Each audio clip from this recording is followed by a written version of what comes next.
Twin Peaks is your ultimate sports lodge with a menu to match. Pair any of their made-from-scratch menu items with a frosty, 29-degree draft beer served by a beautiful Twin Peaks girl, and you're in for a legendary sports watching experience. Twin Peaks, eats, drinks, scenic views. You've waited all week long for the ship to arrive. Well, it's here. The Ship with Darren Smith, here on Sports Radio 810 WHB. It's all fun and games till we get into the ring, and then you find out who's softer than Aquafina. If you can't stand the heat, stay away from my arena, cause all I bring is heat. You can call me jalapeno, keep my name out your mouth unless you're trying to sing accolades that you get from seeing a champion.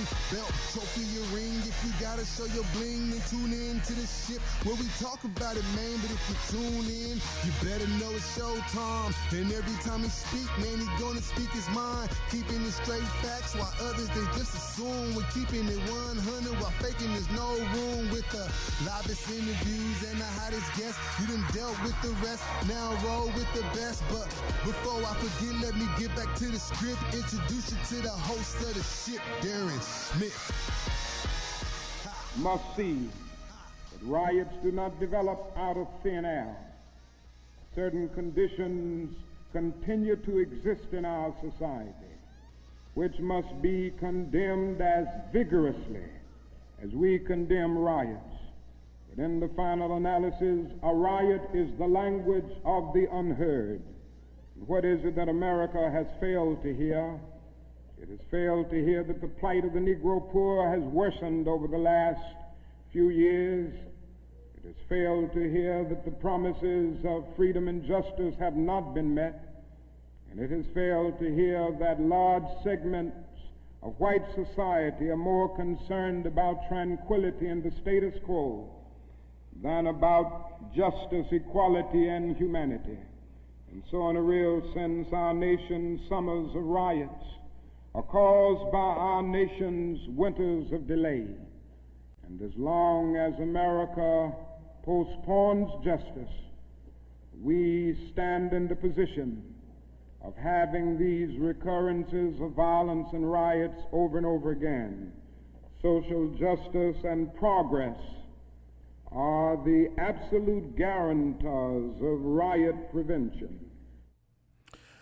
Good afternoon. Welcome to another edition of The Ship with Darren Smith here on Sports Radio 810 WHB. I am, of course, Darren Smith, and I thank you for taking time out of your day to join me today via radio, online, or even via your mobile device. I could say we have a lot to talk about today in the world of sports, and in fact, on any other weekend, this would be true, even in a time when we are currently without many live sports. We could talk about UFC Fight Night and how Gilbert Burns walked through Tyron Woodley for 5 rounds on his way to a unanimous decision. Or we could talk about the impending return of the NBA, the NHL, perhaps even Major League Baseball, if they could ever get the money right. However, this isn't any other weekend, and there are moments in time when events take place across the country or the world sometimes that become bigger than sports or capture the hearts and minds of those involved in the world of sports that you just cannot ignore and that must be discussed openly and honestly. This past week, the world watched and laid witness to video captured on a cell phone the death of 46-year-old George Floyd at the hands, or rather at the knee, of a Minneapolis police officer, Derek Chauvin, Monday evening. Floyd was arrested after he allegedly used a counterfeit bill at a convenience store that the police have said. He was unarmed and handcuffed and later died after the arrest. Video footage showed 3 other officers standing by, with footage later being released from a different vantage point showing 3 officers with knees on Floyd while he was handcuffed and on the ground. All 4 officers had since been fired, while Derek was taken into custody on Friday afternoon, according to the Minnesota Department of Public Safety. He now faces charges of third-degree murder and manslaughter, according to the local county attorney, and the remaining 3 officers have yet to be charged. Now, this is just one of the many reasons why you see across your television screens people across the country protesting. Officers sworn to serve and protect standing around while a man who was in restraints telling them that I can't breathe and calling out for his mother before dying, not helping or assisting Floyd, and at that moment just sitting at home without a job but not under arrest. Sports stars across the spectrum have spoken up regarding Floyd's death, none bigger than that of the NBA's LeBron James, who sent out a photo on Instagram of Derek on one side with his knee on the back of Floyd's neck and a picture of a kneeling Colin Kaepernick with the question, "Do you understand now, or is it still blurred to you?" Hashtag stay woke. Kaepernick, for those who may not remember, was the 49ers backup, later starter for the San Francisco 49ers, who took a knee during and throughout the 2016 NFL season to bring awareness to the continued injustices of black and brown people in this country at the hands of law enforcement. After his release from the team that summer, he has not been signed by any other NFL team since, though he has stated on many occasions that he wants to play. Other NFL stars such as J.J. Watt, Carson Wentz, and even Bengals quarterback Joe Burrow have put out statements, as well as Heisman hopeful Trevor Lawrence. I was fortunate enough to get Chiefs kicker Harrison Butker on the record with his thoughts when he played, which we will play for you later on in the show. The Carolina Panthers and the National Football League have put out statements. And after being challenged by those in the media, college coaches in both football and basketball, including KU's Bill Self and Les Miles, have released statements regarding the death of Floyd. In my opinion and mine alone, silence is no longer an option.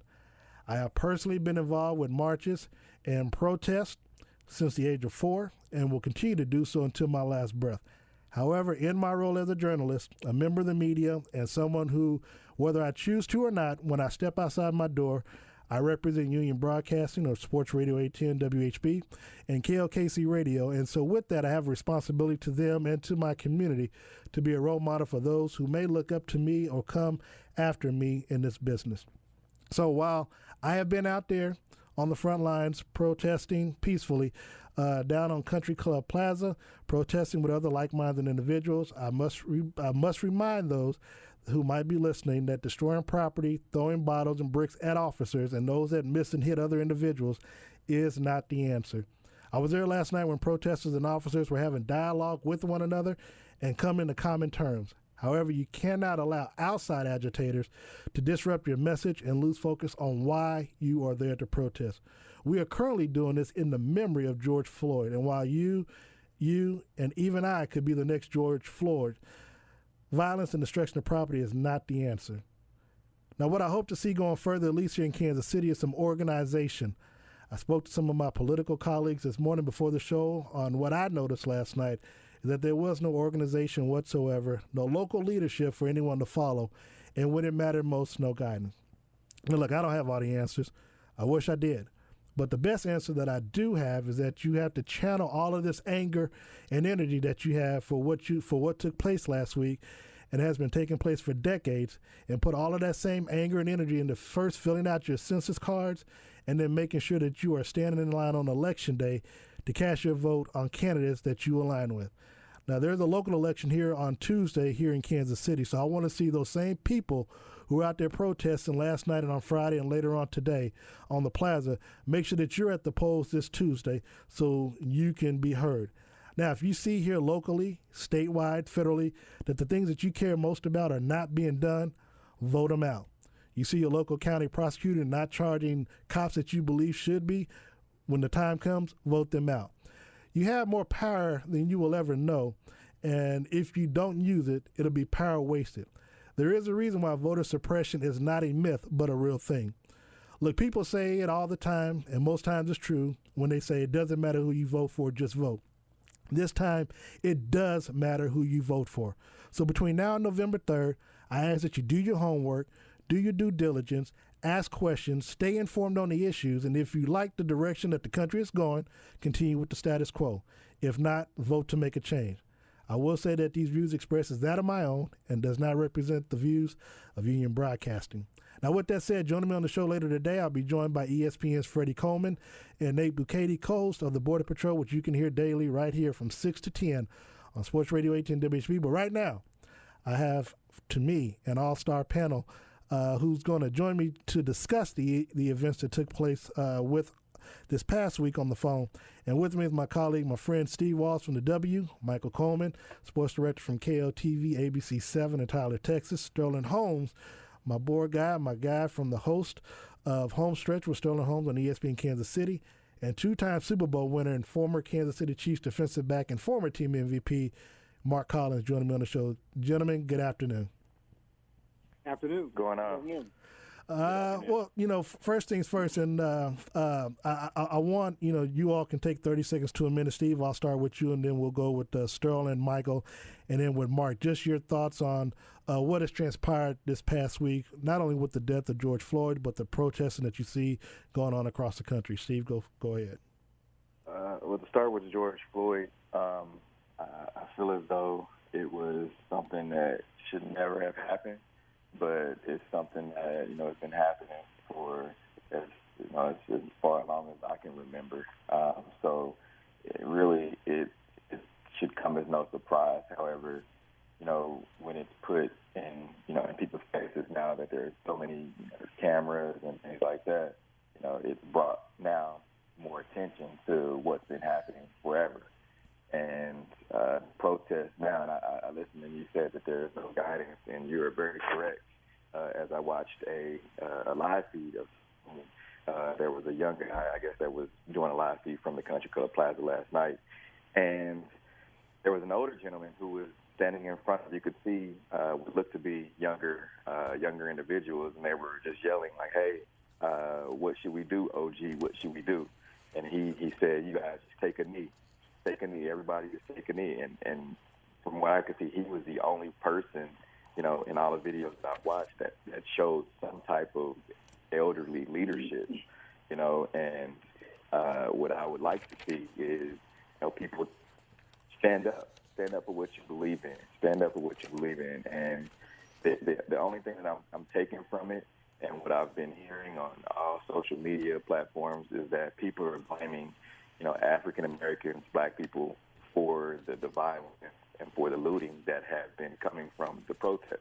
And I don't agree with that at all. I mean, because you don't only see African Americans, Black people out there. You see white people and various races as well. So that's one thing that I don't agree with. But I will tell people, stand up for what you believe in. Sterling, go ahead. Darren, you had an amazing intro right there. I just want to give you credit. That was unbelievable. Thank you. The thing that it's crazy to me, it seems that people are more worried about personal property than about the life of a human being. and that is deeply troubling to me. It just makes no sense that people seem to be more worried about personal property than the fact that someone was unjustly killed, and that is a huge issue. People have been protesting. Colin Kaepernick was peacefully protesting. That was a problem. Then all of a sudden, it maybe goes to the next level, and then you have a problem with this and say, find a way to do it peacefully. Well, there was a way to do it peacefully, and people hated on that. At some point, the message needs to get out, and something has to change. So I don't think the quote-unquote looting is done by the people who are actually caring about this. It seems to be people infiltrating and trying to actually make a bad name for the protest. That's what it looks like on my end. But something needs to change because this cannot keep happening. It's just not right. Michael, of course, you being the sports director, you've gotten a chance to cover it from that perspective via the television news. Your thoughts on this? Well, first of all, I'm very disappointed in the aftermath of the plaza, which I used to live on or live around when I was there in Kansas City at home. So disappointed at the outcome of that. And when you look at the accumulation of negativity, starting with Ahmaud, the jogger, actually began with Breonna Taylor in Louisville, then Ahmaud, the bird watcher in New York City at Central Park just last week, and the latest being George Floyd, and also the CNN reporter. Now, there were 5 incidents that were completely unprovoked, and we saw what the result was. I mean, 2 of them did not end up in death, but the audacity to arrest a reporter in the middle of him doing his job. His badge is clearly in sight as to who he is. He's been there all week. Omar is his name, Omar Jimenez. And then he gets released, and the statement from the State Patrol of Minnesota is like, the last sentence was, once we confirmed he was who he said he was, let him go. Well, that was confirmed on live television. And I think that incident right there is such a metaphor for what is going on. They told everybody 30 years ago or so that what we saw with Rodney King, we didn't see. That didn't happen. And so now that there are cameras out there, cameras do not lie. Now, there may be circumstances you don't see prior to, but of the 5 I just mentioned, there was no circumstance to lead up to what in some cases ended up in death, other humiliation. And so I think the best thing that happened was a CNN reporter getting arrested because everybody around the world could see what is being talked about. And this is more than just about Minneapolis, Minnesota, and Mr. Floyd. It's well beyond that. It transcends that, you know. And no, none of us who are on the air right now want or condone vandalism and tearing and destruction. Those are folks who are from the outside. Because nobody goes downtown any place to want to peacefully protest or peacefully march and all of a sudden have a change of heart and decide, I'm going to tear something up. That doesn't happen. Mm-hmm. And I think what has to happen is we don't have leadership that across the board. I'm not just talking about it in the White House. I'm talking about across the board. Black leaders, other leaders, we need to have leadership. That's why we are where we are today, the lack of leadership.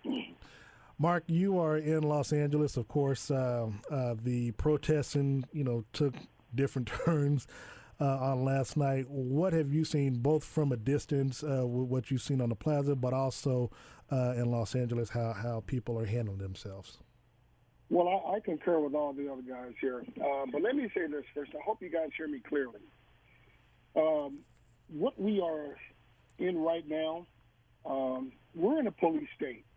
And I say that because when the President of the United States starts making comments that triggers reactions, that's not good. That's giving law enforcement, National Guard, everybody else to go do what they got to do by any means necessary. So with that being said, no, I don't condone any of the looting, burning down of buildings. That is an outside factor of what this protest is about. But hey, as a black man with two young boys, I had to talk many times with my boys. And after a while, this gets old, and there's some things that got to change. And I would say, yeah, there's no leadership anywhere. I got a couple calls from people asking, well, what should so-and-so say? Or why don't so-and-so talk? Well, hey, listen, people will talk, people of color will talk on their own platform when it's ready for them. But that has not changed the things that's been happening over the last 5 years. 4 incidents. Ahmaud Arbery, Eric Gardner, George Floyd, still the same outcome. Change must be done from the law enforcement perspective. Any state, local, and federal leadership. And before I got on this call, I did a lot of research. Last time we were back in these times, of 92, of course, I was in L.A. at the time during the Rodney King incident. I was going to bring that up. where they lied to us and said, don't believe your lying eyes. Well, we have a lot of cameras going on right now, and the same thing's still going on. So leadership to me, Lyndon Johnson passed in the Civil Rights Act in 1964. He didn't talk about, dividing Democrats and Republicans, black against whites, brought people together. But you have a president who is talking about when the looting starts, the shooting starts, or something like that, and blaming other Democratic leaders of certain cities in Minneapolis and other around the country as they can't police themselves. That's not good. And no matter what we do as a people of color, whether you're black, white, Asian, Muslim, any religion, Jewish, that will not matter because the person up top is not leading the way he was supposed to lead by making everything inclusive. And I'll tell you guys, I'm tired of it. I'm tired, and I'm angry. It's not right. And I got friends all over the country, some of my Facebook friends. They don't know how to engage in a conversation about it. See, America, they're not exempt from the bad things that we've done as a country, or they've done as a country. They try to exempt themselves of their past. And the first thing this country's got to do is accept what it did to black people in the past. I'm not talking restitution. I'm talking about acceptance. This happened. You can't say it didn't. So once you accept it, then we could build on that. That's all I got at this point. Appreciate you saying that, Mark. And Mark, I want to stick with you for just a second. The NFL, they released a statement yesterday from Commissioner Roger Goodell as the NFL family greatly saddened by the tragic events across our country. Protesters' reactions to these incidents reflect the pain, anger, and frustration that so many of us feel. Now, obviously, these statements and continued on, but these statements as well as, statements from coaches comes days after, after the video surfaced and days after the first officer, the main officer, was arrested and charged with the criminal charges that he faces. Now, I guess my question, and you kind of touched on it earlier about athletes speaking up. Obviously, LeBron James, was kind of the first to speak up about it, but Harrison Butker, which we'll play the audio coming back from break on our next segment. But you had Harrison Butker, you had J.J. Watt, you had a few others as well. J.J. Watt, I think Trevor Lawrence, as I mentioned before, Joe Burrows.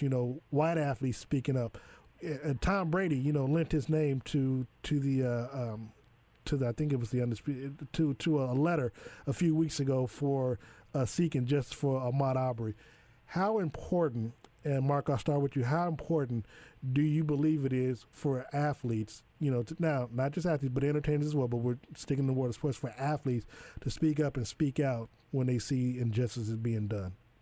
I think it's very important. Now, once again, there's no time frame when they should do it. I never put much solace into that.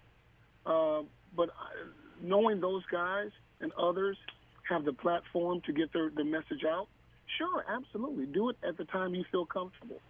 They're not accountable to speak on anything, really. If they choose to do it, they choose to do it. And being a former athlete, and when we do that, or do things like that, speak out on something, there's some pushback on it. And some of the pushback, in full disclosure, some of the pushbacks are from people who watch Fox News. They do. They'll tell you, oh, just stick to basketball, just dribble the basketball, just play football. But or they'll say, well, why don't you do something in your own community? Well, my pushback on that is, we do things in our community. We do things for military. We do things in your community. We do all this stuff. And it's funny that I hear they sit on conservative TV and radio, but it's amazing. I haven't heard anybody tell Gary Sinise, who's an actor, to stop building homes for military vets, or Jon Stewart say, hey, stick to acting while he's getting extra benefits for first responders of 2011.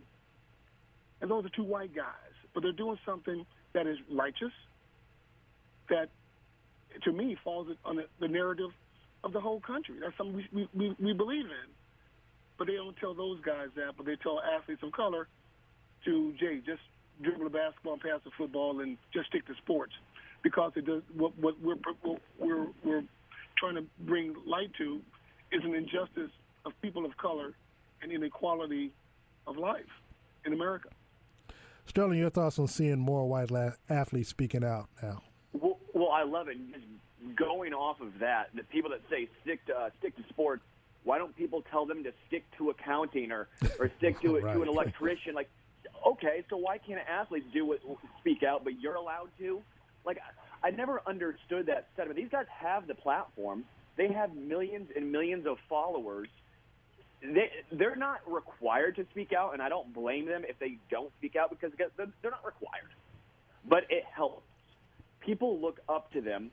You know, little kids look up to them, and I think it's like LeBron James. How many people follow him at his every word?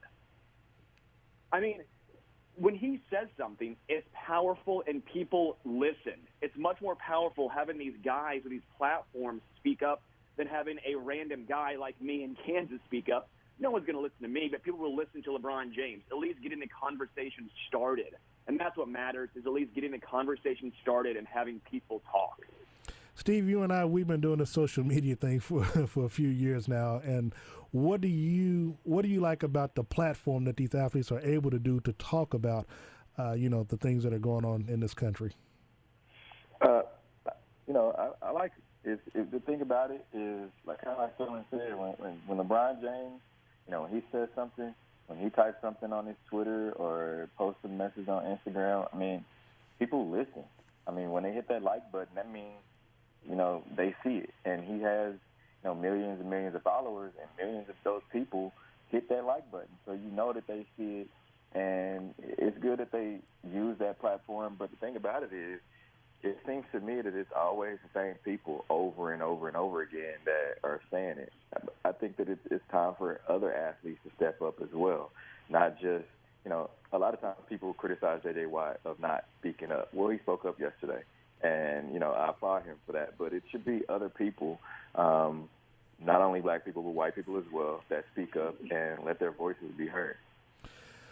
Now, Michael, you down in Tyler, Texas, and so I don't know what the pulse is down there. Of course, you can let us know. But what is the pulse down there, and how people are taking to these athletes speaking up and speaking out? Well, in this part of the country, we haven't heard anything from the Cowboys, but I got to give a high five to Mark Cuban, who I think is so in tune with what's going on. He has a pulse on what's going on, and this is a guy who gets it, and he understands how the world works. And I've been paying closer and closer attention to him in terms of what he has to say and what needs to be done in this country.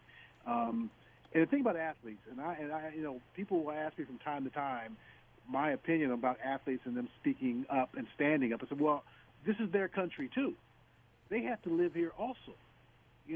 Don't get it, twisted that because they have a lifestyle that most don't have, that they're not a part of the fabric of America. I mean, every week they hear the national anthem more than any of us do. Every week. And so I think by all means, they should have a platform. If they choose to speak and use that platform to get their point across or to acknowledge how they feel, by all means. If it's not in them to do that, that's fine too. You don't want somebody dipping their toe in the water if they're not going to be fully committed to doing that. And I think in this day and age, however, I mean, let's face it, we know more personality-wise about Tom Brady in the short period of time he's been in Tampa since all the years he's been in New England. I know he's part of a group of athletes, and Mark helped me out here. I can't think of the name of the athletes, just a group of them that was began by the wide receiver. He's retired now. But Brady is a part of that. And what they're trying to do is stem the tide of injustices going on around the country, around the world. And you never heard that from Tom Brady before. Nope. Now, I like the newer class, Joe Burrow, Darren, that you made reference to. He stood up and said some things. Now, that's probably going to be the route for these younger guys, because this is a whole new wave of a generation of these guys. And they've witnessed the injustices just coming up in high school and junior high. And now they have a voice, and they're going to be able to apply it, and they're not going to get the backlash that the previous generation of athletes have experienced. I will say, in closing before we go to break on this particular topic, as it relates to responsibility. My opinion, when you have athletes who are trying to build their brands and things of that nature, obviously, everybody wants to kind of go by the Republicans' bias shoes too, because you want to try to build yourself up. But there comes a time and a place to where, I will say that maybe lines have to be drawn to where, if you see something, you can't be blinded to it. You can't have your head stuck in the sand and not speak up. When you want people to spend money to support you, or you want people to buy tickets to your events, or you're a college coach going into someone's house trying to recruit them. If you can't speak up, and you can't acknowledge the issues that are plaguing people in the community that look like you and I, where I come from in my background, that's a problem. And you in some ways, accountability has to be held. But look, we can talk about that and so much more on the other side of the break. This is The Ship with Darren Smith. I'm joined by Michael Coleman, Sterling Holmes, Mark Collins, and Steve Walls. We'll be right back after this time out here on Sports Radio 810 WHB. Keep it locked into The Ship with Darren Smith here on Sports Radio 810 WHB. Back on The Ship here on Sports Radio 810 WHB. Darren Smith joined this hour with Mark Collins, Michael Coleman, Steve Walls, and Sterling Holmes. Before we go further, I do want to say, and I was texting with Steve about this yesterday, that, while the Carolina Panthers have released a statement, the NFL released a statement, obviously the Kansas City Chiefs had not. I don't know if they're just going to, just rely on the NFL to, just rely on the statement that they made. However, Steve and I were on a Zoom call with Harrison Butker, and this is what he had to say. I'm looking at your T-shirt, and it says brotherhood, and a lot of your brotherhood in the sports world, football, basketball, as such, they've been talking and dealing with this issue that took place in Minneapolis. Love to know your thoughts. Love to know if you talked to any of your teammates, what their thoughts are about that as well.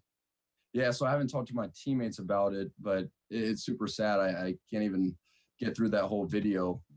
It's very heartbreaking, and I think Adam Schefter tweeted out or something that the officer was now been arrested and everything. But I think the biggest thing is bringing justice to those the perpetrators, and it's just an unfortunate situation, and but that's what we're dealing with in our society right now, and I think we have to figure out ways to hold people accountable. And it is very sad, and obviously I'd love to live in a world where that type of injustice wasn't going on. But at the end of the day, I think we're all sinful people, and we need God in our lives, and we need to be able to love one another as brothers, as members of the human race. Hopefully those words will resonate across whoever got a chance to listen to it at the time that we did it and posted it and shared it on our social media platform. Mark, I want to go back to you for a second, because you have you have two sons, and one of them, of course, you have them playing football. Do you think, and I mentioned this before I went to break, that college basketball coaches as well as the football coaches have a responsibility to speak up and speak out about this, especially when they're coming into your house or other people's households trying to recruit the kids? Well, I think the college coaches have a responsibility to be honest with themselves and honest with the athletes they're trying to recruit.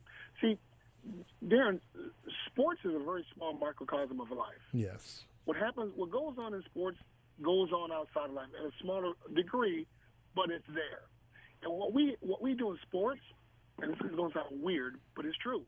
What we do in sports, we figure it out.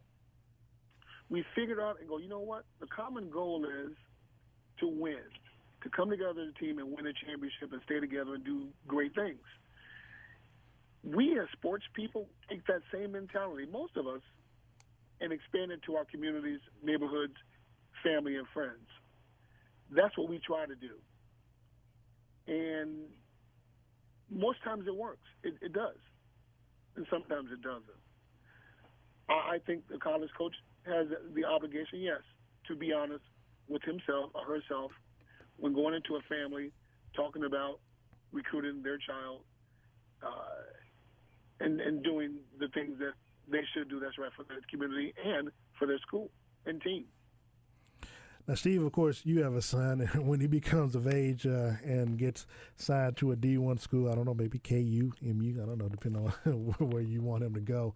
What do you hope to hear from the coaches when they come to recruit your son?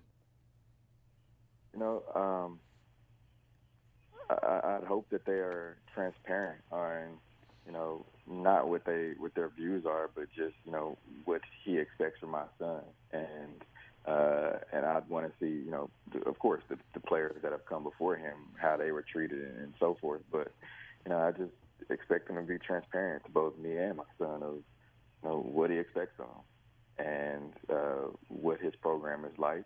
And I think that's what a lot of these coaches that are issuing statements and things like that, I hope that they are, I love to see, I guess, a behind the scenes be a fly on the wall of what they're really like. Are they just issuing these statements because they feel like it's the right thing to do, or are they doing it for who knows why they're doing it? But I hope that they're being honest, and that's really who they are. Now, Sterling, obviously, like I said, Bill Self, Les Miles, they put out statements earlier today. The University of Kansas sent statements out to the press. Again, it's kind of like Steve said, and what Mark Collins said about seeing these real coaches. But see, here's the thing. They speak up about this, but no one spoke about, but none of the coaches spoke up or spoke out against the Mississippi coach who tweeted out an image of someone, I think of the husband and the wife, whatever, and the noose and stuff like that. And one of the players ended up leaving the school, transferring because of that image. To me, don't speak up when it's convenient, but speak up, at times, when it's uneasy, especially if it's dealing with someone in your profession. Your thoughts? Yeah, I'm with you, because at some point it almost seems like, are they doing this just for PR and not necessarily because this is something they actually believe, which that is the whole issue in of itself. You want someone to speak up when it's not easy. You want them to go out on their own accord and not wait and then realize, oh my gosh, all these other schools and coaches are speaking out. I guess we should put something out as well. I mean, it's kind of true though, right? I mean, they waited for a lot of people to, and then they're like, well, maybe we should probably put something out so that way it looks like better for PR. And I think that's a real issue, and you would hope that parents and kids can see true intentions. And again, maybe they just wanted to wait. Maybe they just wanted to wait, and that's fine. But you want to be honest. You want to be honest to the parents, to the kids, and actually have their best interests in mind. Just being honest and transparent. I think Steve hit it on the head earlier when he said that. Either way that you lean left, right, doesn't matter. If you're honest and you're transparent, I think that's what people value more than anything. Mike, being someone that takes their cues sometimes from your news director, how do you think the media coverage has been, not only of the aftermath that took place on Monday night, the firing and the arrest, and but also the protests? And how do you think the media has been? And then also, am I wrong in saying that there's, that if it were you, I, Mark, Steve, and Sterling, if we had done anything sort of that, like that, especially at our jobs, not only would we be fired, but we'd be arrested and charged that particular day. The fact that they waited 2 to 3 days to arrest the officer responsible for killing George Floyd, a lot of this stuff, along with arresting the other officers, could have been avoided. Your thoughts? Well, first of all, if you recall, there was a precedent had already been made last year when African-American officer shot a white lady, and he was fired on the spot, and he's doing time right now. 12 and a half years. So I've heard, remember that? Yeah. And I remember someone saying to me, because they were just as mystified as I was. It was like, well, how come the white people didn't riot? Well, I don't have the answer to that, but the guy was arrested and fired. What were they going to protest? What were they going to demonstrate against? I mean, because action had been taken, unlike what happened a week ago almost now to Mr. Floyd. I mean, it took all that destruction and stuff for things to get right. And even then, it's a third degree, but that's going to be a whole different layer. That's a whole different layer. I have a very sharp news director, and I must say, it's so funny you bring that up, because I just sent him a text yesterday about how he's handling stuff. And he tells our reporters, and a lot of our reporters are young. For a lot of them, this is their first job. He's like, when you go out, you're covering demonstrations. This is before, when we had a demonstration last night. He said, I want you to be in two-man crews. Always have each other's back. And, don't be a part of the story. Don't get caught up in what you've seen or read on cable television. You do it from your perspective. That's whose perspective we want. And I will give kudos to our reporters that they did just that. And so he's very proactive on how to go about doing this the old-fashioned way. When I say old-fashioned way, I mean the old journalistic way of doing things. It's amazing how this business has transpired into being a megaphone. I've always maintained reporters, whether it be sports or news, were the eyes and ears for our viewers or for our listeners. And I think it's so important that the basics of journalism remain where it's supposed to be. Social media has changed that a little bit. You have different rules and policies for social media. Obviously, you can come out and say something that's false on social media and not really have any repercussions. But you cannot do that in broadcast. You cannot do that in print. If you say this about a person, you better be able to back it up because you're going to get sued for slander. Though it's amazing to me that those laws do not transfer over to social media. We saw what Twitter is doing, and not just to number 45, but everybody. It applies to everybody. It's not a censor. It's just like, hey, check your facts. And then you have Zuckerberg of Facebook say, we're not the arbiter of truth. That's going to come back to haunt him. That's one of these days, that's going to haunt him because something terrible, I hope it doesn't happen, but something terrible is going to happen. And Facebook is going to be part of the impetus for why it occurred, and it's going to be false information. And I really was surprised that Zuckerberg would take that stance.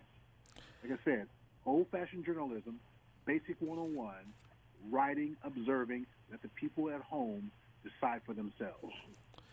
Mark, you mentioned earlier, of course, about you having sons. Now, I would like for, if you don't mind, for our white listeners who never had to have that conversation, what does having that conversation entail when you talk to your sons?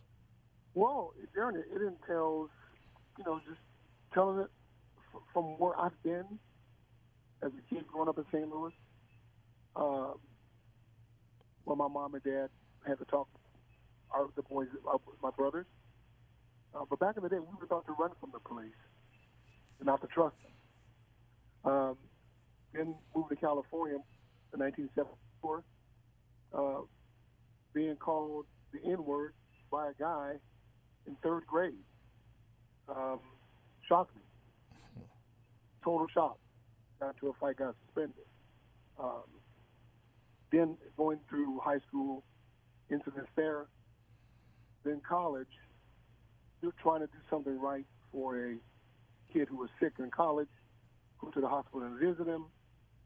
His uncle walks in and said, pulled my coach, Gene Murphy, out of the room I was in with this kid, and I was the team captain, and told my coach, Gene Murphy, I don't want that N-word in there. So there's a lot of emotions that I'm going through right now. But I still tell my sons, always be respectful, watch yourself, be smart.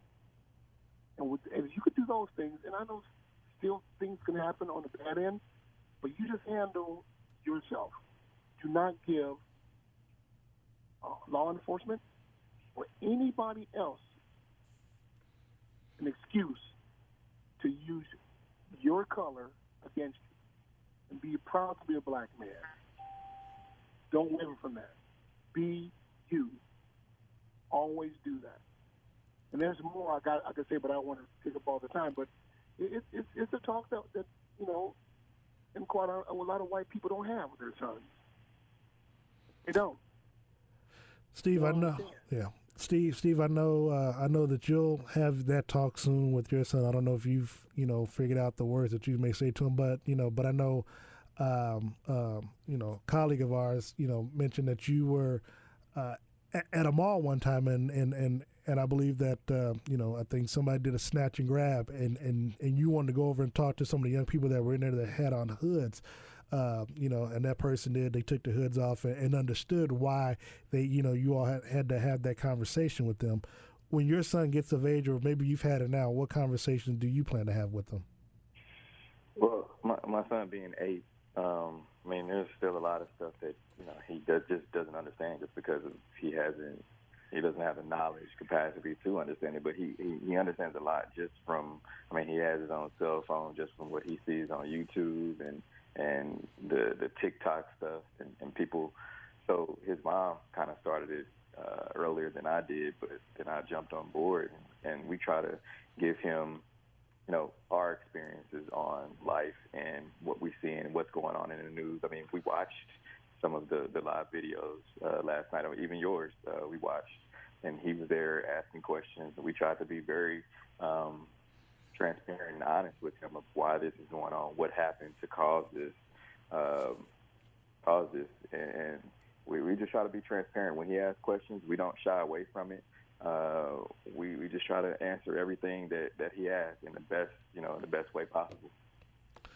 Sterling, I hate to put you on the spot as obviously the only white guy on the panel at the moment, but I know you don't have any kids, but you have friends, you have associates, and one day I'm sure you will. What conversations do you plan on having with them or with your own son in the future that you think that you might have? Well, I think in general, people need to listen. Just try to listen and understand. You may not know what it's like to be in a black person's shoes. Doesn't mean you can't try to listen and understand, because I feel like it's so often on social media and in general, people try so much to argue and try to, for some reason, justify terrible actions and behaviors. Just stop. Just listen. Just take the time to try to understand, because especially in Kansas or Overland Park, Leawood, you don't really understand other races. I moved to Philly for 3 years, and my mind was completely just opened, because everything's different. It's not like you're in a bubble over here anymore. Now you're in the real world. There's bigger issues, and I don't know. I just think people really need to listen and to understand and try to gain just a different perspective. And I think that would just help a lot, just listening. Mike, before we get out of here, we got about 2 minutes left, and I want to give everyone just a few seconds to talk about. But where do we go from here? Dialogue, conversation, and I think the whole deal is you don't come into this world hating people. It's a learned behavior. I'll just say this real quick. We get stuff from people all the time in our news department, email-wise. Someone sent a screenshot of some local high school students, and the N-word, you got to throw this in there with the ER at the end of it, was being bandied about, ridiculing and mocking Mr. Floyd. That's where the problem is. It's in the household. You don't wake up thinking that way. You don't come in the world thinking that way. It's learned behavior. And somewhere, if you don't unlearn it or check it, it becomes what we've seen for decades. Mark? Well, I'll continue to do what I've been doing for the last 20, 30 years. I will call people to the carpet.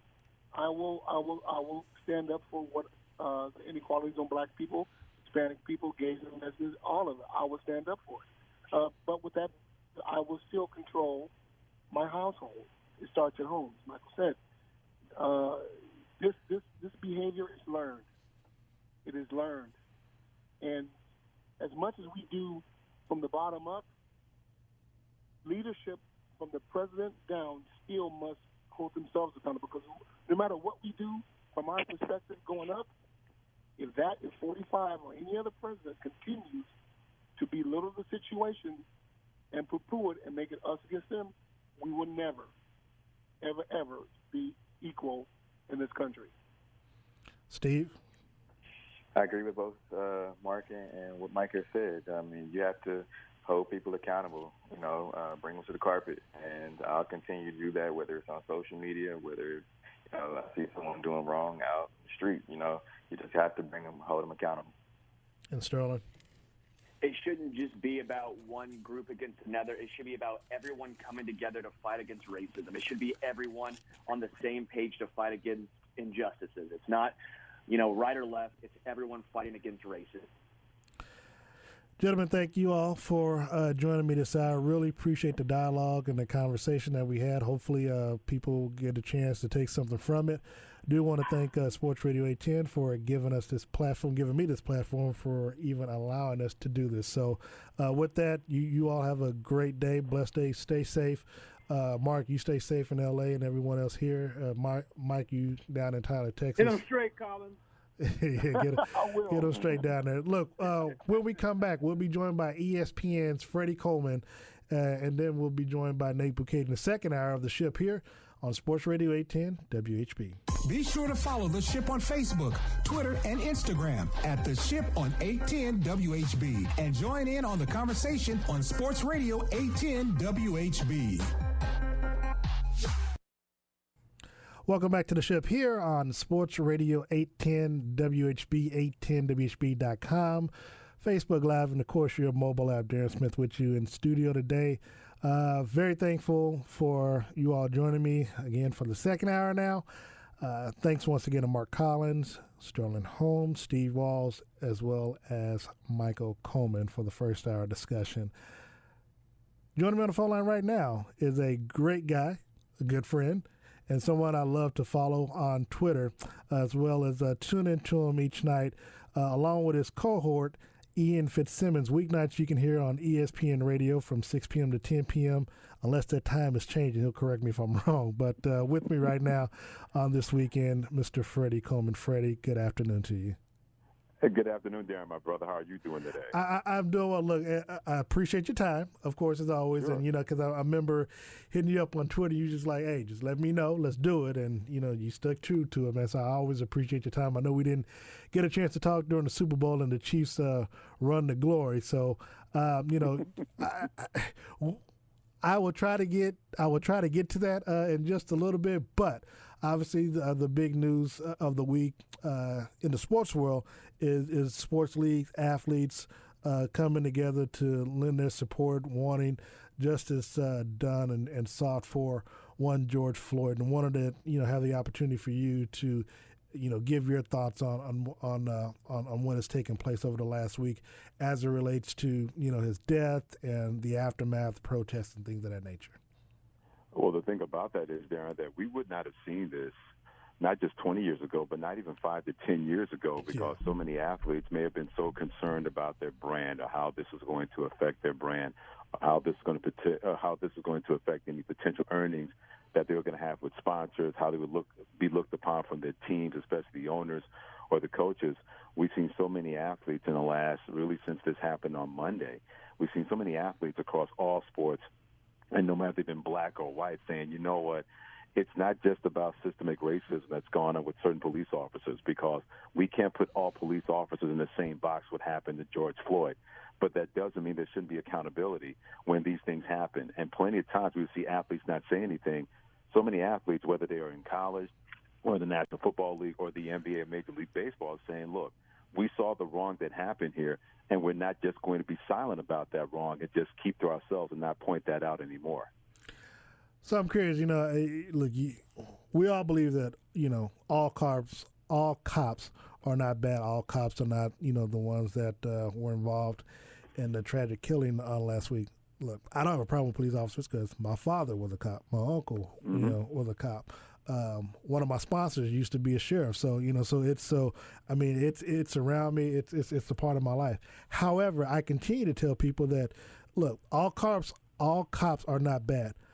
But if you see an injustice, or that they, what's being done is wrong, and you don't speak out about it, and you're part of the problem. Now, I know that there's a wall, a blue wall that that they feel like they have to protect, but one of the models that I try to live by is I don't make excuses. I don't do well with excuses. Like, it either is or it isn't. I understand in certain aspects of life there are gray areas, but what's right is right, what's wrong is wrong. And what we see far too often, the whole George Zimmerman thing, somehow he's still walking the streets.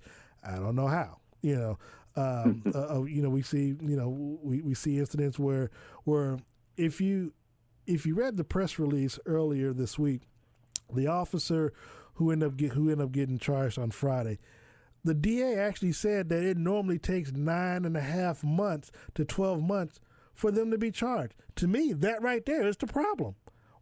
Why would you have a shooting that takes place and it takes you 9.5 months to decide to charge or prosecute the officer involved in something like that? Darren, you raise a great point in terms of why it doesn't take so long to make sure that people are going to be held accountable, because, yes, you have to make sure there's a judge and jury no matter the situation, no matter what it looks like. But I've always been a big believer that if you know something is wrong and you don't say anything about it, or you try to hide behind this wall or the blue flu that they always talk about when certain police officers in certain areas, then why should I expect that you're going to protect and serve to the best of your ability if you're going to try to override that wrong or try to sweep that wrong under the rug? And the one thing I've noticed with certain police officers, especially since this happened, since last Monday, there have been plenty of police officers that have not stood behind policemen or have not stood behind the 4 police officers that were fired in Minneapolis by their actions involving the death of George Floyd. Because normally, Darren, we would hear absolutely nothing from police officers in terms of being on the other side of that.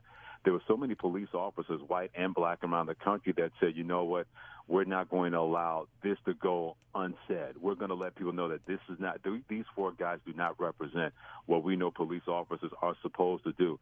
And I also think a big factor was the University of Minnesota when they said, you know what, we're not going to allow anybody from the Minneapolis Police Department to be hired as security for our athletic events or any events on campus. That was a pretty bold statement, because plenty of times we've seen police officers making extra money to supplement their income, and they've been security at events. The University of Minnesota said, if those 4 officers, we know they're not representative of your police department, but we're not just going to let this go by and say that everything is going to be okay. So I'm completely with you in terms of, if you know a wrong is there, it should not matter what your profession is. It should not matter that you have to provide support for that person. If you want to support that person in their time of trial that they put themselves in, that's one thing. But to not call them out when that wrong is in front of everybody's eyes, as far as I'm concerned, that's about as bad as the wrong that was committed by any police officer or anybody in any situation. We're joined by Freddie Coleman here on the ship today. Of course, you can hear him. Now, let me make sure the time of your show, Eastern time. What time is it? Well, we're 9 p.m. to 12 midnight because ever since COVID-19 happened. But the minute there's some sort of normalcy that happens when we get live sports, we'll return to our normal time of 9 p. to 1 a.m. Eastern time. Gotcha. Yeah, I'm the same way down here. So, of course, you all can tune in. And, of course, we do air the show at night when we're not on the air at that time period. So, again, thank you so much for joining us today. Sure. So, have you had a chance to cover it much on your show this past week? And if so, how, what has the response been from your audience? Well, we had a chance to touch on it because it could be very easy to say that we're supposed to be a release point or a relief point from what's going on in the world. But sometimes, Darren, you're going to have those lines intersect, especially when it comes to athletes and other sports members speaking out about what happened when it comes to George Floyd. And we've heard Colin Kaepernick's name being mentioned more prominently because many people are saying, this is why he knelt. You guys drove him out of the National Football League. You guys called him a pariah. You guys called him an SOB, said he was an ugly American, said he was non-American, said he was non-patriotic. But I think more than ever before, people got a clear understanding why he decided to do that. Now, you can take issue with it all you want. That is your right to feel that way. But when people said that he was an awful and evil person and exactly what America is not about, was completely petty and completely short-sighted by me. And I don't think it helped matters, not so much with Colin Kaepernick, Darren, but that a former NFL executive pointed out what we've known all along, that he was blackballed from the league because of that, because they were more worried about their bottom line instead of maybe trying to understand exactly where Colin Kaepernick and other people who knelt with him in the NFL and other places in sports, where they were trying to get that point across in terms of this is why we're doing this. And I also think lost in that narrative was that a former NFL player and someone who served in the military, he said, Colin Kaepernick, the best way you can do that is not sitting down, is by taking a knee. but that gets lost in the narrative. So if all these things are going to be brought up again, then what are you going to do about it? I go back to the point you made, Darren, in terms of what the prosecutor said, that you can take 8 or 9 months before a case has even been heard in these situations. Okay, so what are they going to do about it now? Because we now have video evidence of this police officer and 3 other police officers who stood by and watched him do this to George Floyd and wound up taking his life, where a man's knee was on another man's neck for 9 minutes. And the last 2.5 minutes of that 9-minute time period, that's when really things went further south and led to the ending of the life of George Floyd. It's one thing to say we're sorry or we're this or we understand. But what are you going to do about it to make sure that a wrong doesn't stay wrong? What are you going to do about it to make sure that you can find some justice some way, somehow, for people who've been victimized where they had no reason to be victimized? In the case of Colin Kaepernick, kneeling for the rights of police brutality, making sure those things don't continue, and now the losing of the life of George Floyd. What are you going to do about it now to make sure those wrongs don't stay wrong in situations, no matter what they are, no matter who's involved? You know, when you were talking about the former NFL exec, pulling the wool out and say, hey, this is why, Colin Kaepernick was backballed. See, the problem that I have with that former NFL exec is just that. He's a former NFL exec.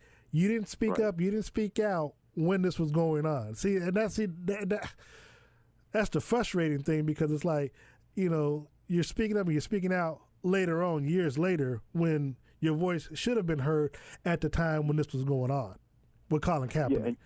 Yeah, and you're right. And to the point, if one NFL executive or one NFL owner had spoken up to say, you don't have to agree with Colin Kaepernick, but here's why he's doing this, I guarantee if one prominent NFL player, prominent NFL owner had said something, I wonder what the reaction would have been, because I guarantee you they would not have blacklisted that person the way they blacklisted Colin Kaepernick. And that became a topic of conversation on Friday, where people were saying, we're glad athletes are speaking up. I said, yeah, because other people have been able to lay the groundwork for the athletes to speak up about this without having to worry about their livelihood being taken away. And it circles right back to a guy like Colin Kaepernick, who was willing to put his career on the line because what he felt was right. Now, a lot of athletes, whether you're Joe Burrow, who's drafted first by Cincinnati, or J.J. Watt of the Houston Texans, or plenty of people who used to play in professional sports, were speaking out.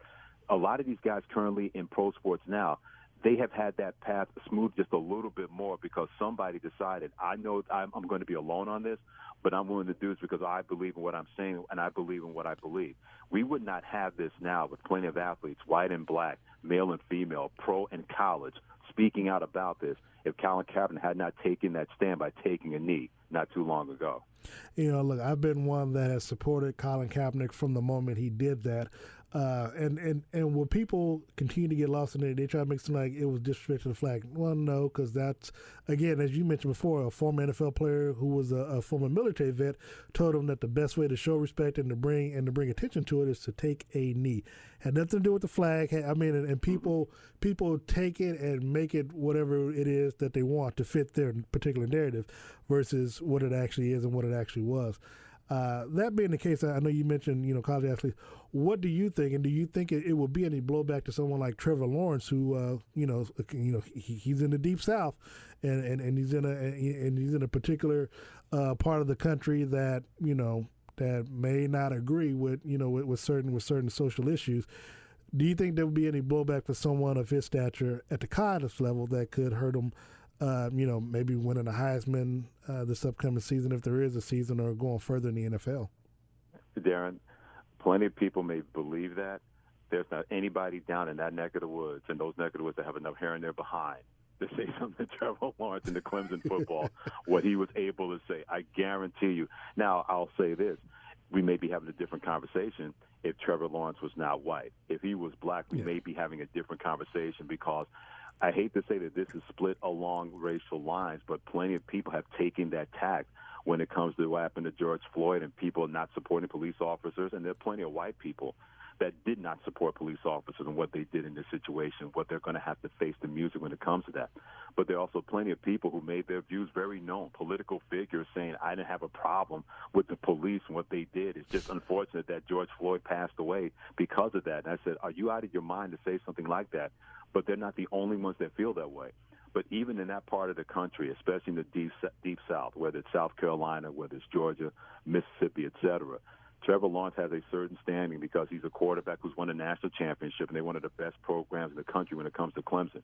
Even if somebody feels differently, they don't have enough hair in their behind to say something to him or to Dabo Swinney, his head coach. But if Trevor Lawrence skin color, if his skin color was different, we would definitely, in my opinion, be having a different conversation about what kind of blowback. And not in terms of Heisman Trophy voting, I don't believe that, but in terms of people reacting and feeling emboldened to say something to his face or say something to him on social media. I haven't seen anything like that where people have blown back against Trevor Lawrence by him taking that stand and pointing that out when he put that on social media when that happened on Thursday night. Freddie, I posed this question in the first hour with my panel, but I'll toss it to you as well. How important is it, especially, and you know, professional is one thing because you're getting paid, but I want to focus on the college coaches, both football and basketball, for them to have released statements. Now, you know, one of my guests said that he felt that, you know, it could just be for PR blitz. But how important is it for them to at least make a statement? Because I know you mentioned Dabo Swinney. I don't think I've seen anything from him just yet. I know he has a problem with athletes getting paid, though he doesn't have a problem getting paid off the back of his athletes. But I'm just throwing that out there. But you're not lying, by the way. Yeah.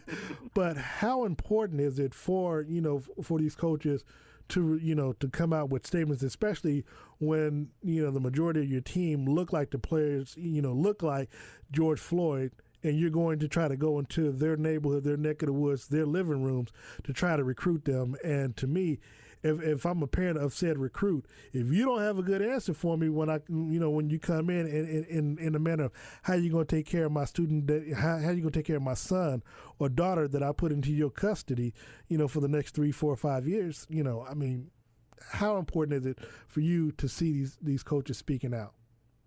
Well, to me, it's a slippery slope, and here's why. Because if a coach is going to speak out, I'd rather that coach have that conversation with the players in his locker room, with the players part of the program, whether it's basketball, football, whatever that is. To me, that's more important than a coach making sure that everybody knows where he stands one way or the other. And you're exactly right. I know if I'm a parent and you're going to be dismissive of what could potentially happen to my son if he's out minding his own business and all of a sudden he falls in the hands of the wrong police officer who may have whatever agenda that's going to be, and you don't have the support for my son, especially when he did not commit a crime, then we're definitely going to have a hard conversation in terms of my son not going to play for your football program. But, Darren, to me, it's more important that the coaches have these conversations with their team, with their players, with everybody in that locker room, and not just the star players, not just the ones who are your 5-star, 4-star recruits. Everybody in some way or form is going to be affected because they're going to have whatever emotion is going to be there with what happened with George Floyd or what we've seen in previous years where black men have had their lives taken away at the hands of police in this country. So that's the more important thing to me. If you want to make yourself known that everybody sees what you're saying and people think it's a PR stunt, that's on them. But I want to know if you're having these kind of conversations, or more importantly, Darren, if you're initiating these kind of conversations with your team. If you're not doing that, then I know if I'm a player playing for that coach or thinking about playing for that coach, I'm going to look at that coach a completely different way and say, this is going on, this is affecting us in the country, and you haven't said one word or wanted to see exactly what's going on and how we feel about it. If you're going to be the caretaker of young men and young women, that's what that term means, being a caretaker, taking care of their needs, and making sure you get ahead of something to find out where they're at so everybody can have an informed discussion and don't have to feel that they have to prove something to somebody else because of how they feel or the way that they feel.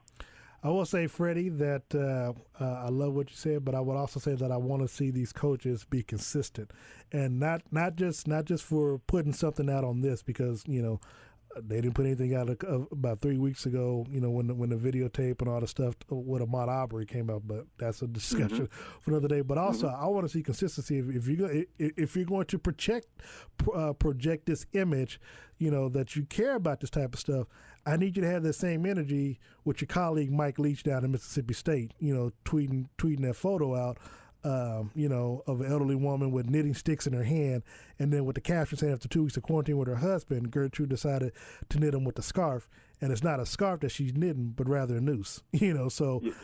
Yeah. Go ahead, I'm That's sorry. completely fair. I'm sorry, Dan. That's completely fair because one thing that I want to see eliminated is this old boy cronyism.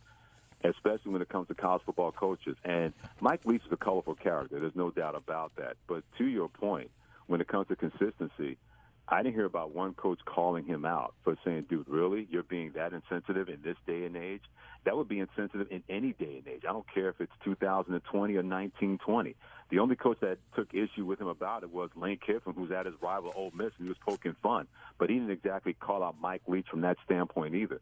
So you're exactly right, Darren, in terms of consistency that you want to see from people, not just coaches, but from people. Don't just have the herd mentality that everybody is saying one thing and you feel that if you don't say something, you're going to be looked upon unfavorably. No, if you don't want to say anything, fine, then don't say anything. But don't pick and choose, especially when you're supposed to be the steward of a football program, a steward of a basketball program, a steward in your athletic department. There's a certain status and stature that comes with that. And that responsibility is something that you know you have to take on more than ever before.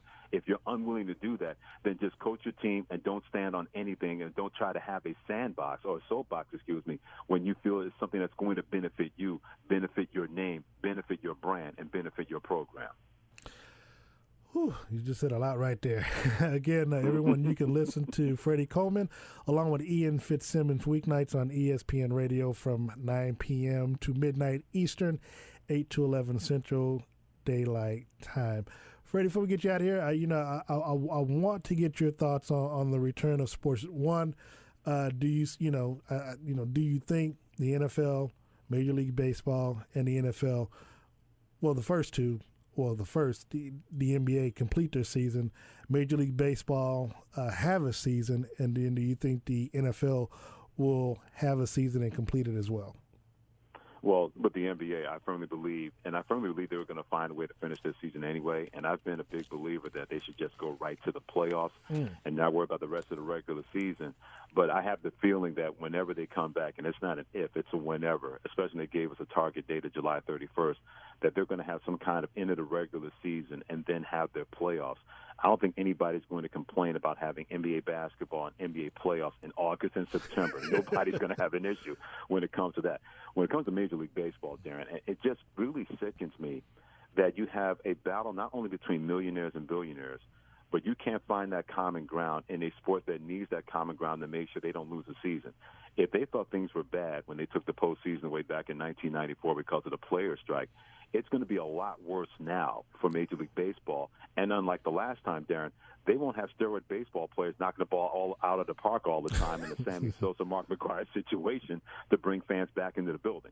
So Major League Baseball better be careful of that. I believe we don't hear anything by the middle of June, close to July, about any kind of starting date. Then there's not going to be any Major League Baseball in 2020. And then we'll see exactly where they're going to stand, whether you're a player or an owner from that standpoint. And as far as the National Football League is concerned, I don't think there'll be fans at the beginning. But I think I'd be very surprised if the season does not start on time, because the NFL has shown that they're going to find a way to not only make money and keep that money rolling in, even though they're going to lose some money definitely with no fans in the stands, but it's not enough to affect their bottom line the way it would affect Major League Baseball, the way it would affect college football, the way it's going to affect the NBA from that standpoint. Plenty of people have stopped going to games in terms of just hanging out in bars or watching it at home or betting on games, that having that experience at the game doesn't really bother them as much, so they may stay away this year more than the NFL realizes. But if you get people NFL football on a Sunday and a Monday night, even if there are no fans in the stands, they can deal with that more than anything else, because that's the kind of grip that the football, which is going to become the national pastime, really has on this country when it comes to that sport. Now, I will say, I think the reason why the NBA will have some regular season games in it, because I think they want to fulfill those local city contracts and stuff. I think where they have to have 70 games or something being played, so they can get that local team. So I understand that, and so I'm not opposed to that. So before we get you out of here, got to know, initially, who do you have in Super Bowl 54 on next year? I'm sorry, Super Bowl 55 next year. I'll say this because, right now, not only the Kansas City Chiefs the king of the hill, and they've earned the right to be there, but now they have the man that's the boss of the hill when it comes to Patrick Mahomes, who right now, in my opinion, is not the best quarterback in the NFL. He's the best player in the National Football League. I think I like the chances of Kansas City getting back there, even though the AFC is still going to be tough to deal with. But the NFC is loaded. I mean, we mentioned the 49ers, but you had the Packers that got the NFC Championship game. I think the Eagles will be improved. If the Cowboys, when they sign Dak Prescott, that's a team that people have to think about. Can't forget about the Minnesota Vikings. Can't forget about the New Orleans Saints. That Rams team that did not even get to the playoffs last year, they were able to win 10 games. And you got Seattle. That's a murderer's row of teams that you have to deal with just getting out of the NFC. That's why I like the chance of Kansas City getting to the Super Bowl representing the AFC. In the NFC, I'll be honest, Darren, it is so wide open. Look at Tampa Bay with Tom Brady. That's a team that people should be talking about. Can't forget an Atlanta Falcons team that won 6 out of their last 7 games. Whoever comes out of the NFC may be so battered and bruised, they may not have anything left to do with the Kansas City Chiefs in Super Bowl 55. So whoever gets that NFC, I could see it being back-to-back championships for Kansas City. And I'm not just saying that because I'm on in the great market of Kansas City to make sure people understand that. And don't at me on Twitter, Coleman ESPN. Well, I can't be mad about that. And look, and I'll be honest with you. Look, the good thing about the Chiefs this year, everything plays its cards right. They'll be, they're going to face off against the Saints and Tampa Bay later on this year. So, so you kind of get a little sneak preview of what could possibly be a good Super Bowl matchup. And I'll be at all those games this fall covering it for the station. Freddie, really appreciate your time. Let people know how they can, find you or get in contact with you via social media. Yeah, you can always hit me on Twitter at Coleman ESPN and also on Instagram at Coleman Experience. And believe me, we always have informed discussions. You don't have to agree with everything I say, but if we can have a nice family discussion where everybody feels better about themselves, then that's never, ever a bad thing. And you will get blocked. So if you maybe don't come muted, correct. maybe not blocked, maybe muted. Maybe blocked may be too extreme, but I've been known to mute a couple of people from time to time when they don't act right. Freddie, really appreciate your time. Thank you so very much for your time, and thank you for joining myself and my audience today. My pleasure, Darren. Anytime, my friend. I can't wait to do it again. All right, that's Freddie Coleman, ESPN Radio. You can tune in Monday through Friday on ESPN Radio from 9 p.m. to midnight Eastern Time, 8 to 11 Central Time. We are now about to take a break, and when we come back, I'll be joined by the one and only Nate Bukaty right here on the ship here on Sports Radio 810 WHB. We'll be right back with more sports talk right here on The Ship with Darren Smith, here on Sports Radio 810 WHB. All right, welcome back to The Ship here on Sports Radio 810 WHB. Darren Smith with you. With us, I have a good friend, someone who was kind enough to, what I felt at the time was one of my darkest moments this week, sent me a text out of the blue. And with that, I want to bring in Nate Bukaty, co-host of the Border Patrol. You can hear every day, Monday through Friday, 6 a.m. to 10 p.m. right here on our station, Sports Radio 810 WHB, alongside with Stephen St. John. Nate, thank you so very much for joining me this afternoon on the show, and really appreciate your time. And one, I want to say publicly, I want to thank you once again for reaching out to me on Friday with the text message. It came out of the blue, but it couldn't have come at a better time when you did it. So, and if you don't mind, I'll read out, what you text me. You just said, "Hey man, just reaching out to check in on you.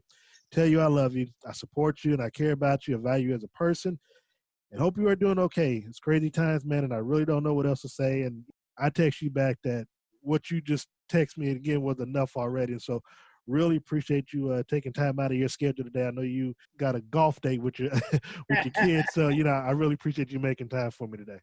All it took was a global pandemic to get me to start golfing, man. I'm not a golfer, and I usually work on the weekends, but I've had the weekends off lately, and it's actually been a great way to just spend some time outside walking around with my son. The golf is kind of secondary, to go to your text. I'm glad it meant something to you. I want to say this. I got the reason I sent that text, the inspiration behind that was I was looking on Twitter that the first day that I guess it would have been Friday, right? That some of the protests started, and we're all feeling a lot of pain right now. And I was looking on Twitter, and Emmanuel Acho sent out a tweet, and he said, "Hey, if you're a white person and you have any black friends right now, you need to reach out to them on an individual basis and let them know that you care about them." And honestly, I probably would not have taken that step had it not been for that encouragement, because honestly, it felt a bit awkward and intimidating to send you that text message. And I probably sent 25, 35 text messages out to people that I care about in a similar situation. You don't really know, at least for me right now, as a white person who has not really had to deal with any, police brutality or anything in my life. How's this going to be received? I didn't know when I put myself out there like that. Is Darren going to be annoyed by this? Is he going to be, feel patronized or whatever? You don't know, because you're putting yourself out there in a situation. But I just wanted to try to express to people that, hey, I care about you. I love you as a person. I love you I recognize our common humanity. You and I are different people, right? Like we've had different life experiences. I don't think we should ever dismiss that, but we also share a few things in common. We are human beings first. We share that human blood. We are people on this earth going through this life. So, and honestly, it's one of the best things I've ever done. Send that text message out, because I heard back from almost every single person, such as yourself, very similar feedback. And it actually really was an eye opener for me. I mean, I heard back from people saying, you have no idea how much this means to me, you reaching out. I read this text message to my entire family, and we're all in tears. This has been a really uncertain time for me, and I'm going through a lot of personal struggles right now, and just hearing from you means a lot. And what it made me really fully understand a little bit more is how people are feeling in this country right now, how hurt they are. And sometimes when somebody is hurt, the best thing you can do is just reach out to them and say, man, I acknowledge your pain, and I'm sorry, and I love you. I'd like to solve this problem and I want to try to do what I can to help solve it, but I'm just one person. And maybe the best thing I can do is reach out to people individually and let them know how I feel. And I'm glad it meant something. I hope it did. And I meant every word of that from the bottom of my heart. So thank you to Emmanuel Acho for giving me the courage and inspiration to do that. And I hope a lot of other people listen to him. I've got to say, obviously, it meant a lot to me, because we've had conversations before about race stuff, as it relates to, the N-word being used and how we raise kids and things of that nature. And so the fact that you took it upon yourself to do something like that shows more about you as a person and as an individual than as a human being than most would. This is obviously, as I've mentioned earlier in the show, this has pretty much captured the sports world. Obviously, there's not a lot going on. There was a UFC event last night, but just in live sports in general, this has pretty much taken over the past week with the incident. Obviously, LeBron James with his Instagram post that he sent out there, and then following that, obviously more support coming from NFL players, NBA players, and now college coaches, professional teams and leagues and things of that nature. Look, I mentioned it. I mentioned it in our Chief Zoom press conference that we did with Harrison Butker and a few others on Friday. And I got a question in with Harrison Butker, asked him about this particular situation. And, and I mentioned that, to me, silence is no longer an option. We just saw a few weeks ago where Ahmaud Arbery was vigilante style justice, done to him out in the middle of the street. And so, I told people this past weekend, seeing this particular video, it hit differently for me in a way that even seeing that video a few weeks ago, or seeing Walter Scott when he was shot in the back by a cop in South Carolina a few years ago. I mean, this hit differently because of the fact that this could have been avoided, and the fact that it wasn't, in the manner when it went down and the circumstances surrounding it, it just hit differently. And the fact that, thankfully, it was filmed, because there are oftentimes a lot of this stuff is not shown on camera. It's not being able to be filmed, that we don't know about certain injustices. But what role, and I'm again glad to have you on, but what role do you feel that white athletes and play in general when stuff like this comes out? I think it's up to white America to solve this problem, to be honest with you, because you guys, when I say you guys, I mean, I feel like African Americans have been trying to get our attention for decades about this situation. And I feel a large percentage of white America has told them, you're not protesting the right way. We don't appreciate this type of protest. We don't appreciate that type of protest. I mean, this whole Colin Kaepernick situation was about this very topic. and he was ridiculed. He was criticized. He was run out of the league, and no changes really were brought about other than the NFL, forming a task force. That's basically the only change that was brought about by that protest. And I just feel like, hey, it's up to, if we're going to reach any common ground, we have to acknowledge how the people who are protesting right now feel. In my opinion, this is my opinion, I need to, instead of trying to tell you how you should feel about a certain issue, I should try to understand why you feel the way you do. And if we could come with that mentality across the board as a country, we might be able to actually reach some common ground. But right now, when we're too busy yelling at each other and telling other people what they should believe and how they should feel, and hey, if you're upset about something, you're not right to be upset about that. You're totally wrong. And I don't think that gets us anywhere. And so, look, there's a lot of institutional things about this. My experiences growing up as a white kid, completely different than yours, and I've had enough life experiences now, and I've talked to enough people who are minorities who have had, every one of them can tell me a story about some interaction that they've had with law enforcement that has never happened to me, and hey, that's hard. That's a hard thing to admit. I think sometimes, if you are a person who's never had to deal with that, it's hard to admit that. But we have to take a sober look at this. We have to try to understand where people are coming from. When people are this upset, I feel like we have to find out why and have an honest conversation about it. What can we do to help this? So I'm with you. I think, and I struggle with this. I don't know about you, Darren, because I sat there and I struggled with this. There's a lot of social justice warriors on social media, right? Yeah. And I was thinking, man, do I post something on Twitter that's like angry and tells people that this is wrong and this, and express my outrage on social media? At the end of the day, I'm like, I don't know. That's an echo chamber right now. Yeah. People shouting and not hearing. And so that's why I decided to go in and individually reach out to people that I care about to try to, and I don't know if that's I don't really know what the right approach is, but I do think that it is on us to try to do something, to try to and try to let people know that we don't think this is right, man. We don't think this is acceptable, and things need to change in this country. Neighbor Katie joined us on the ship this afternoon. Of course, you can tune in every day, Monday through Friday, 6 a.m. to 10 a.m. As he co-hosts the Border Patrol along with our good friend Stephen St. John. Nate, I mean, you brought up a perfect point.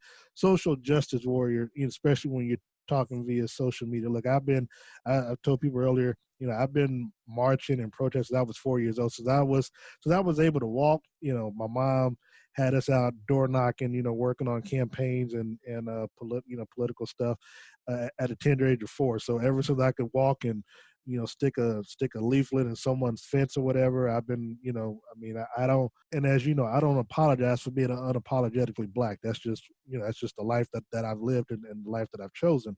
That being said, how do you feel about athletes? LeBron James obviously took the lead. He was one of the first to speak out about it, but then those such as J.J. Watt, Trevor Lawrence, even in college, Carson Wentz, as well as Joe Burrows in Cincinnati, speaking out about this. And it shouldn't always have to fall on Black athletes. And the fact that they have spoken up and decided that they're not going to be no longer silent, to me speaks volumes. Just your thought on athletes speaking up in general. Well, you're starting to see a lot of coaches do it too. I saw that, a lot of different Division I college basketball and football coaches have come out and made statements. And let's be honest, what percentage of those coaches' rosters are made up of Black athletes? Yep. To me, they're in some serious trouble if they don't make a statement at this point in time. But I'll be honest with you, Darren. I mean, I'm just being real right now. I try to stay away from politics in my public life. I've tried real hard to do that because a lot of times I don't feel like that's not the profession I'm in. People don't come to me to listen to my sports takes about politics. And I know that, anytime you step in those waters, you run the risk of 50% of the people that you're talking to being upset and offended by what you had to say. So and maybe that's wrong. Maybe I should be more brazen about it. Maybe I should be more out there about it, but that's just how I've been. To me, this is more than politics. This is human rights. This is human experience. This is the direction of our country in a way.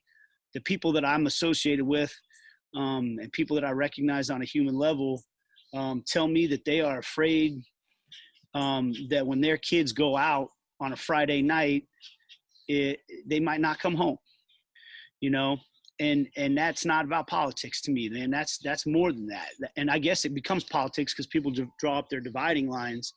To me, it's about recognizing the humanity in the person across from you and saying, I value your life as much as mine, and your right to live your life worry-free, relatively worry-free as much as mine. So yeah, I think it's important for athletes at this point in time to step up. I like the fact that I'm seeing a lot of athletes aren't just saying something on Twitter; they're getting out and they're trying to act to a certain extent. I don't know. I hope it gets us somewhere, man. I hope that the rioting and the looting doesn't take people's eye off the message and off the issue. I'm afraid that it will, though. It will allow people to change the topic.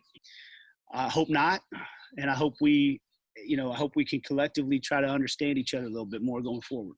And look, you mentioned about college coaches. I have a friend on Twitter. His name is Anwar Richardson. He tweeted out, and this is exactly where I stuck it. I was wondering how long it was going to take someone like Bill Self and others. Memo to all black high school recruits.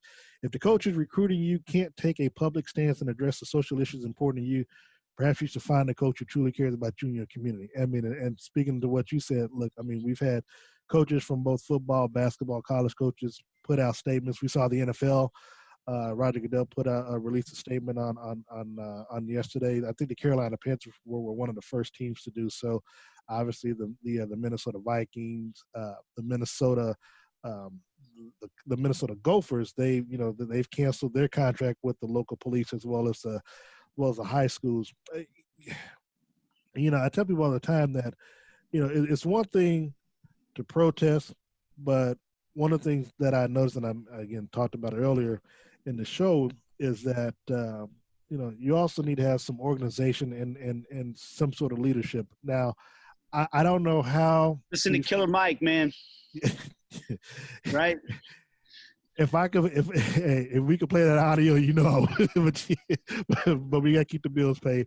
I tell people, if you don't agree with your local prosecutor and if you feel a certain way, you have the power to make a change, and that change is going to come at the ballot box. Now, look, I'm someone who believes that I don't care you vote for it, just vote. I say this time around, it does matter who you vote for. Now, I'm not telling you who to go vote for, but if you're conscious and you're okay with the way the country is directed, then stay with the status quo come November 3rd. If you feel otherwise, you have an opportunity November 3rd to go in a different direction. Just make sure that you stand in line. That same energy that you're putting into protesting right now, because of this, make sure you have that same energy not only this Tuesday, June 2nd here in Kansas City, but make sure you have it November 3rd across the country, when it matters most, because to me, at the end of the day, and again, it's not about being political. It's being right or being wrong. And look, you have the opportunity to have your voices to be heard. And and now it's the time to make sure that it gets heard. I want to say this real quick, Darren. I agree with you in terms of, hey, everybody vote. I'm not telling anybody who to vote for, but not enough people in this country vote and exercise their right to have some influence and have some say. We have that right, and we don't have enough people execute it. Maybe we'll see if this changes. But it's deeper than that too. And that's one of the things that I wanted to communicate to people, because look, you might, some people love this president, some people hate this president. This isn't the first president we've had race riots under. We've had these issues. We had riots happen during Barack Obama's presidency. This is a nationwide issue that is tied to the history of this country. how this country was founded, how this country was built, and what this country has done every step along the way. And I honestly, I think that's going to be a hard thing to fully recover from. But if we are to do that, it also has to start on an individual basis. Yeah. We have to be the actors in this. That's, again, to go back to my text message to you, the first thing I have to do is in my home express to my children the value of all humans, regardless of if they're different from us, regardless if they look different from us, regardless if they're a different gender, a different race. I have to live those values, because that's the first cue that my children will take. They watch us, they listen to us, even when we don't think they are. It's not just when we talk to them, they see the way we live our lives. They are our little mirrors, you know, and we have to start acting better. We have to start, and we have to be upset when we see somebody who's not like us suffer injustice. It can't just be when, somebody I know got hurt. We have to be better. So yes, I do believe that voting is important. I'm not saying it isn't, but I am saying that we also got to take some ownership as a country, you know, and as people to be better, to just be better, man. I mean, and that's just how I feel, because like I said, this isn't unique to this presidency, right? Like, it's been going on forever, man, in this country. It really has. And that's depressing when you think about it. That's part of the part that hurts me the most. So sorry, I said my piece. I know. Nah, trust me, man, you're fine, and appreciate it. Look, before we get you out of here, because I know you gotta hit the links with your family. You know, let's turn over to soccer right quick before we get out. What is the update, if any, regarding Sporting KC and the return of Major League Soccer? By the way, yesterday in Germany, Weston McKennie, who is a young American, wore a bandage. I think it said "Justice for George" on it. Yep. So there's another athlete that was out there making a statement. For MLS, the Players Association just sent a counter proposal to the Major League Soccer owners. They're trying to negotiate a couple things right now to get this competition going down in Orlando. For those that don't know, the proposal for Major League Soccer is, until they can get up and running where they can play games in the stadiums around the country and travel, they want to have like a 1 month long competition down in Orlando at the Disney Wide World of Sports, sequester the whole league, 26 teams, everybody on the Disney compound, and play this tournament. And it would all be televised on ESPN. It's an exclusive deal because ESPN owns, Disney owns ESPN. Right. And the players are negotiating a couple of different things. They don't want to go down there as long as the owners want them to, because they don't want to be away from their family for 8 weeks. So they're trying to say, let's do it for 6 weeks instead. They don't want to take quite as much of a pay cut as the owners want them to take. And their collective bargaining agreement has not been ratified. The two parties agreed to a collective bargaining agreement right before the season started, but they hadn't ratified it yet. And then all of a sudden this pandemic hit and everything shut down. And the whole world has changed, and the economics of sports are changing. And so now they want to make some adjustments to that collective bargaining agreement based off of the current situation in the world. And so the players and owners have to change, the players say, we got to ratify this collective bargaining agreement before we're going to go down and play. And so there's a couple changes to the CBA that they're trying to negotiate to ratify. If they can get those three things worked out, I think this thing's going to happen. And the fact that they're sending counter proposals to one another tells me this will get done. This isn't like Major League Baseball where the owner sent them a proposal and the player said, we're not even going to make a counter proposal. We're going to make our own proposal that has nothing to do with the one you just sent us. Major League Soccer players sent their counter proposal based off of, hey, this is your proposal. We're going to change a couple things. We're going to bring down the pay cut level a little bit. We're going to shorten, but they're working off the same framework. Does that make sense? So to me, you've done negotiations in your life. If it's going negotiating like that, they're going to reach a common ground and get this thing done, in my opinion. I think that's what's going to happen. Obviously, it's anybody's guess, though, really. That's just my opinion.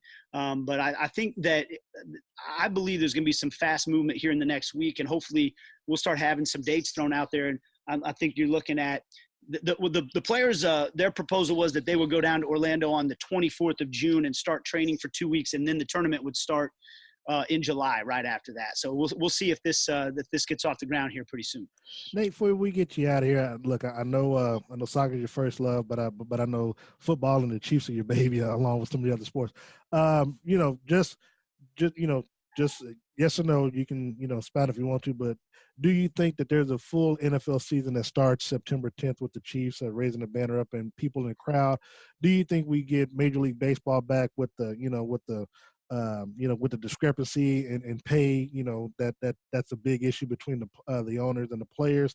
And do you think the NBA will conclude their season as well? I think the NBA is going to conclude their season. I'm just trying to read the dialogue, and I know that there are players that are upset about certain things, but overall, I think they're in that same type of tone where they're working together. They're negotiating together in good faith, and they're trying to figure it out. To me, when two parties are doing that and they both have the same goal in mind, which is they want to play, the owners want them to play, they will work it out. The NFL, I think, look, I got to couch everything with none of us know what's going to happen. None of us know. You're asking me my opinion, so I'll give it to you, but I'm not sitting here acting like my opinion's any more valid than anybody else's. From the healthcare experts I talk to, the bigger fear with football will be when winter rolls around. And the fear that the healthcare experts have right now of when the flu season starts up again, if we still have a lot of cases of the COVID virus causing hospitalizations as well, the big fear again is the hospital system's getting overwhelmed again at that time. And I've heard the Commissioner Bob Bowlesby from Big 12 talk about that. I've personally spoken to doctors who feel that way. Now, again, look, this is an educated guess on their part. They don't know exactly what's going to happen either, because this is a brand new situation. So, but they're making educated guesses. I choose to listen to people who make educated guesses instead of people who just throw darts. And that's what they are worried about. So for me, the bigger fear might be, okay, we get the season started in September when things are kind of calm. October, things are kind of calm. November, when that flu season starts to pick up again, that's right when you're getting into the last month of the season and then into the playoffs. What happens then? That's the fear I have. I don't know the answer to that. Hopefully we've come a lot further when it comes to testing and maybe, getting close to a vaccine and situations like that, and we'll be able to handle it, and then we don't have to worry about it. I'm very skeptical of the idea of but football is also a tough sport because of, I was speaking to a doctor last night about this very topic, about the close proximity that the players spend face-to-face breathing on each other in tight spaces for long periods of time. Mm-hmm. Doctors right now say that's probably the toughest thing, the most dangerous thing when it comes to transmitting this disease. So it's going to be challenging. It's going to be challenging. But I'm going to be optimistic and believe that people are creative. People are, come up with solutions, and the NFL's got some time to come up with those solutions. So I think they'll do it. Nate Bukaty, co-host of the Border Patrol. Again, you can hear him every morning with Stephen St. John from 6 a.m. to 10 a.m. right here on Sports Radio 810 WHB. Nate, really appreciate your time, and I appreciate your time and appreciate your friendship. Hey, let's express love to everybody we can, all right? No matter who you are, value each other as human beings. I love you, man, and thanks for having me on. Anytime. Look, that'll do it for us today. I really want to, again, thank all my guests, Steve Walls, Michael Coleman, Sterling Holmes, along with Mark Collins, as well as the one and only Freddie Coleman, and, of course, Nate Bukaty for joining me on the show today. Again, please stay safe. If you do plan on protesting, don't allow outside agitators to come in and mess anything up. And as well, remember, practice social distancing, wear your mask. Again, want to thank our first responders out there. Want to thank those on the front line, including those in our restaurants and our grocery stores and things of that nature. So until next Sunday, this is Darren Smith, host of The Ship, here on Sports Radio 810 WHB. Radio 810 WHB. Radio 810 WHB. Radio 810 WHB. Radio 810 WHB. Radio 810 WHB. Radio 810 WHB. Radio 810 WHB. Radio 810 WHB. Radio 810 WHB. Radio 810 WHB.